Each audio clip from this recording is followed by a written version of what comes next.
Assalamualaikum warahmatullahi wabarakatuh. Kami dari kelompok 1 Filsafat Yunani. Di kelompok kami ada Muhammad Faiz Ramadan, Muhammad Nova Ramadan, Mustika Hidayatullah Aish, Nadina Sahara, Nabila Al-Hajj Arashi, dan juga Nafisa Tauhir Yahya.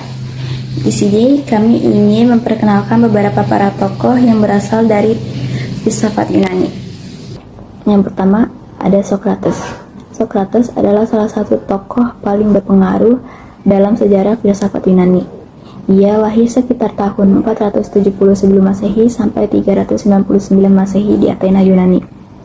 Ia juga dikenal sebagai pendiri metode dialektika yang sering disebut sebagai metode Socrates. Dalam metode ini, ia melibatkan dialog antara guru dan muridnya. Socrates akan mengajukan pertanyaan-pertanyaan yang mendalam dan terkadang provokatif untuk menggugah pikiran lawan bicaranya. Ia percaya bahwa melalui pertanyaan-pertanyaan yang tepat, seseorang dapat menemukan kebenaran yang tersembunyi dalam diri mereka sendiri. Ini adalah pendekatan yang sangat berbeda dari cara berpikir dogmatis yang sering mendominasi pada zamannya. Socrates berfokus pada konsep-konsep etika dan moralitas seperti kebajikan, keadilan, dan juga kebahagiaan.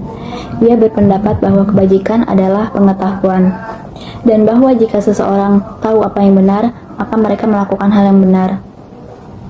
Pendekatan ini menentang banyak keyakinan yang ada pada masyarakat Athena pada zaman itu. Socrates menekankan pentingnya etika dan moralitas dalam kehidupan manusia. Ia percaya bahwa kebaikan dan kejahatan bukan hanya soal tindakan, tetapi lebih pada pemahaman dan juga pengetahuan. Menurutnya, orang tidak melakukan kejahatan dengan sengaja. Kejahatan dilakukan terjadi karena ketidaktahuan. Dengan memahami kebaikan, orang akan berbuat baik. Ketaatan pada kebenaran. Socrates sangat menghargai pencarian kebenaran.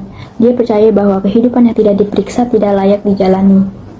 Dalam dialognya, ia sering menekankan pentingnya mengetahui diri sendiri, yang merupakan inti dari pemahaman dan pencarian kebenaran. Baginya, pengakuan atas ketidaktahuan adalah langkah pertama menuju pengetahuan. Konsep jiwa. Socrates berpendapat bahwa jiwa adalah inti dari identitas manusia dan bahwa jiwa harus dijaga dan dirawat melalui pengetahuan dan juga kebajikan. Dia percaya bahwa kehidupan yang baik adalah kehidupan yang dipandu oleh kebajikan, dan tujuan akhir manusia adalah mencapai kebahagiaan melalui pengembangan moral dan juga intelektual. Skeptisme terhadap konvensi sosial. Socrates seringkali skeptis terhadap norma-norma sosial dan tradisi yang ada. Ia menantang pandangan umum dan mendorong orang untuk berpikir kritis tentang nilai-nilai yang diterima secara luas. Dalam banyak dialog, ia memperdebatkan berbagai konsep seperti keadilan, keberanian, dan juga kebajikan. Mendorong orang untuk mempertanyakan pemahaman mereka tentang konsep-konsep ini. Warisan Socrates juga sangat besar. Socrates tidak meninggalkan karya-karya tulisan filosofinya.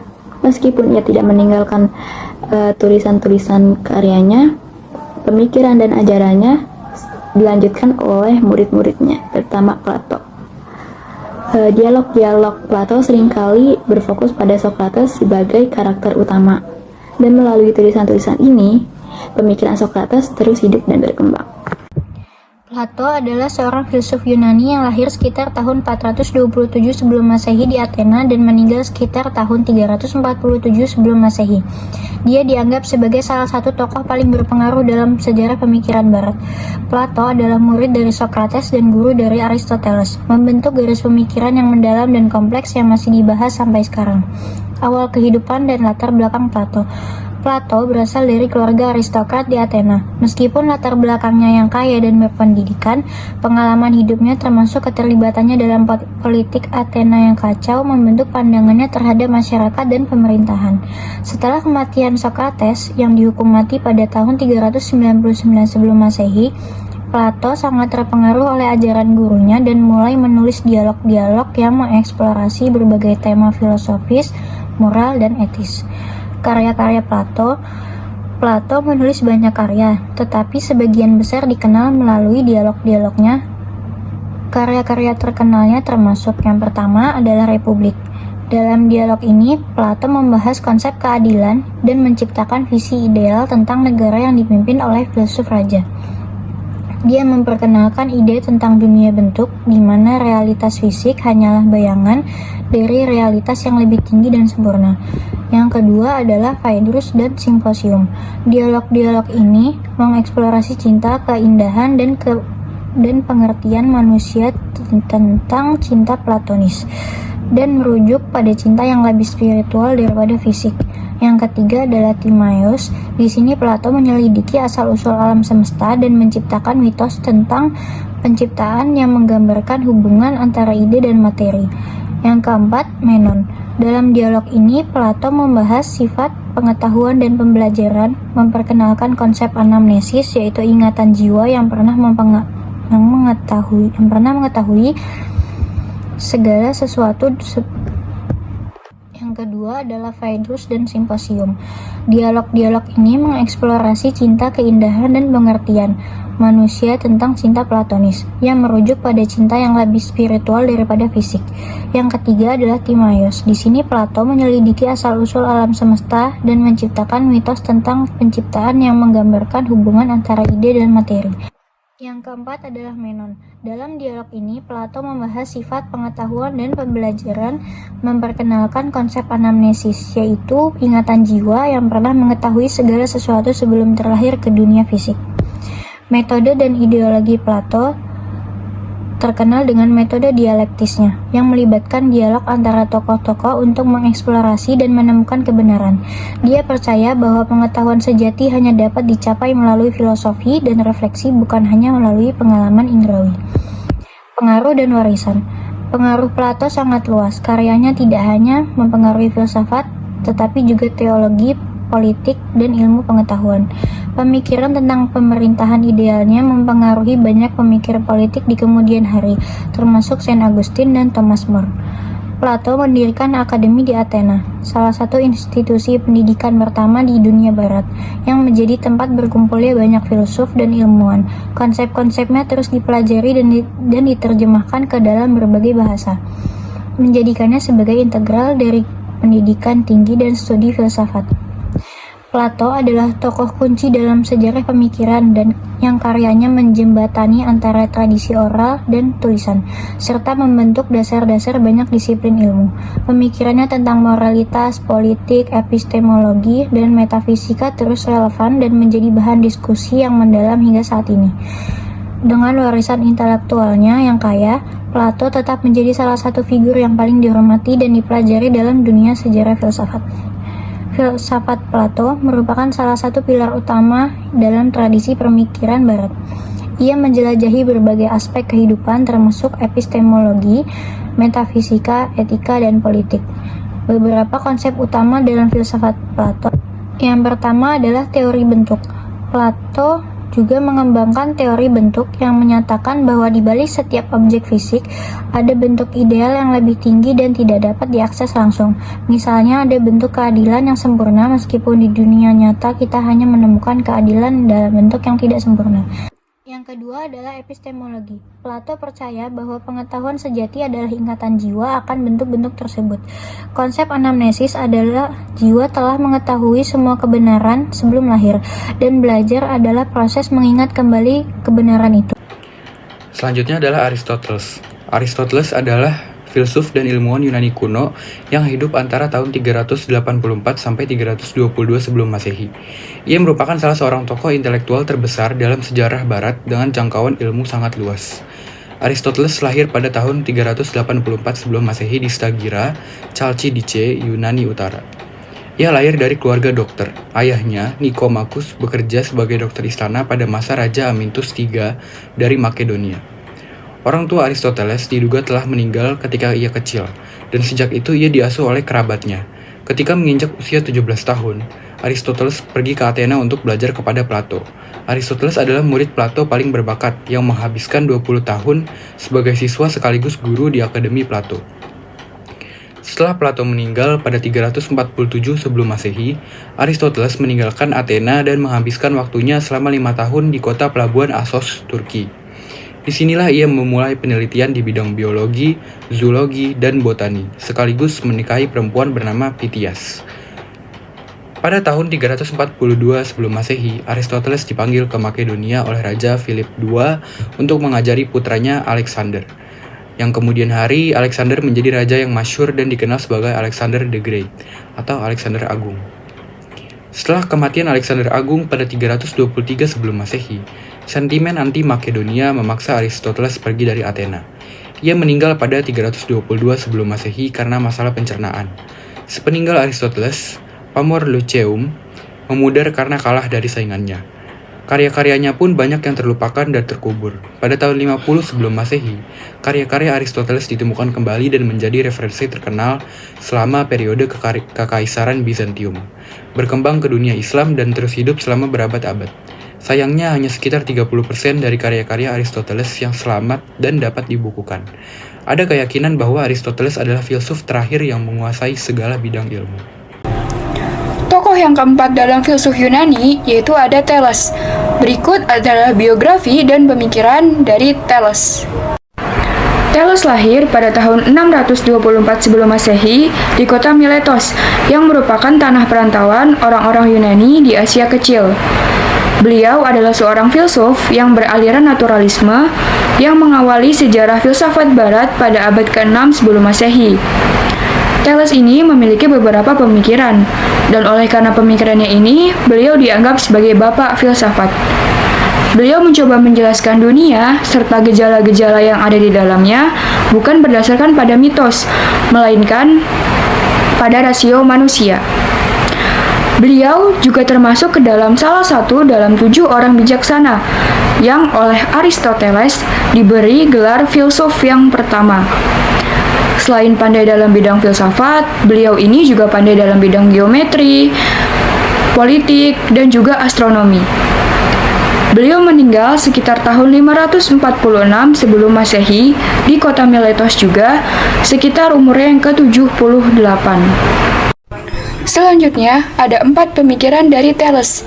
Yang pertama, yaitu air sebagai prinsip dasar dari alam semesta.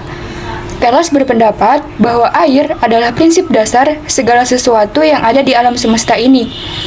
Air memiliki kekuatan dan daya kreatif sendiri yang membuatnya bisa tampil dalam berbagai bentuk, bersifat mantap, dan tak terbinasakan. Pemikiran yang kedua yaitu teori Hylozoisme. Thales berpendapat bahwa segala sesuatu yang ada di alam semesta ini memiliki jiwa. Tidak hanya benda hidup, tetapi juga benda mati. Yang ketiga yaitu pandangan politik. Thales pernah memberikan nasihat kepada orang-orang Ionia yang terancam diserang kerajaan Persia. Thales menyarankan agar orang-orang Ionia tersebut membentuk pusat pemerintahan dan administrasi bersama di kota Theos. Dan yang keempat yaitu teorema Thales. Teorema Thales ini dibagi lagi menjadi 5. Yang pertama, sebuah lingkaran dibagi menjadi 2 berdasarkan diameternya. Yang kedua, sudut di dasar segitiga sama kaki adalah sama. Yang ketiga, jika 2 garis lurus berpotongan, maka sudut-sudut yang berhadapan sama besar. Yang keempat, jika satu segitiga memiliki 2 sudut dan satu sisi lainnya sama dengan segitiga lainnya, kedua segitiga itu sama dalam segala hal atau biasa disebut segitiga sama sisi. Yang kelima, setiap sudut yang ditulis dalam setengah lingkaran adalah sudut siku-siku. Lalu yang kelima, ada Heraklitus. Heraklitus diketahui berasal dari Efesus di Asia Kecil. Ia hidup di sekitar abad ke-5 Masehi, sekitar 540 sampai 480. Keterangan dari Diognetus Laertius juga menyebutkan Heraklitus lahir sekitar 540 sebelum Masehi pada keluarga aristokrat di Efesus, tetapi nantinya meninggalkan kehidupan politik dan mengabdikasikan hak kekuasaan yang diwariskan padanya ke saudara lelakinya. Heraklitus hidup sezaman dengan Pythagoras dan Xenophanes, tetapi ia berusia lebih muda daripada keduanya. Akan tetapi Heraklitus lebih tua usianya dari Parmenides. sebab ia dikritik oleh filsuf tersebut. Selain berasal dari keluarga terhormat di Efesus, tidak ada informasi lain yang kredibel mengenai riwayat hidupnya Heraklitus. Mengingat hampir semua sumber mengenai kehidupannya adalah anekdot yang tidak otentik, diimajinasikan atau dibuat si pengarang anekdot berdasarkan pemikiran Heraklitus. Tidak ada sumber yang menyebutkan bahwa ia pernah meninggalkan kota asalnya, yang pada waktu itu merupakan bagian dari kekaisaran Persia. Jika melihat karya-karya yang ditinggalkannya, tampak bahwa watak Heraklitus sombong dan tinggi hati. Selain mencela filsuf-filsuf di atas, ia juga memandang rendah rakyat yang bodoh dan menegaskan bahwa kebanyakan manusia jahat. Selain itu, ia juga mengutuk warga negara Efesus. Lanjut, dari Peripisos bukanlah sebuah buku, melainkan kumpulan fragmen atau tulisan pendek yang diperkirakan berasal dari 500 tahun sebelum Masehi. Semua pengetahuan kita tentang Heraklitus datang dari filsuf-filsuf setelahnya yang mengutip pemikiran di dalam sejarah filsafat. Heraklitus dianggap sebagai salah satu filsuf para Sokratik yang terbesar, yakni filsuf yang hidup sebelum Sokrates. Fokus pemikiran Heraklitus adalah pemikiran tentang alam. Lalu, ia hidup sekitar 550 sampai 480 sebelum Masehi yang telah disebutkan, dan tulisannya mengambil bentuk syair atau bahkan puisi tentang hakikat dari alam. Maka artinya tidak bisa muncul begitu saja, melainkan harus ditafsirkan terlebih dahulu. Beberapa penafsir seperti Konik menyebutkan bahwa kumpulan fragmen tersebut sebagai gelap. Lalu menurut Konik, Heraklitus sebenarnya telah menulis satu buku penuh dengan judul yang sama, yakni Peripisos. Namun banyak bagian dari buku itu hilang. Yang kita miliki sekarang hanyalah bagian dari buku itu. Kurang dari 20 halaman dan terdiri dari kumpulan kalimat-kalimat pendek jika kita membaca fragmen-fragmen ini secara jeli. Lalu kita akan menemukan juga banyak ide-ide yang revolusioner tentang alam.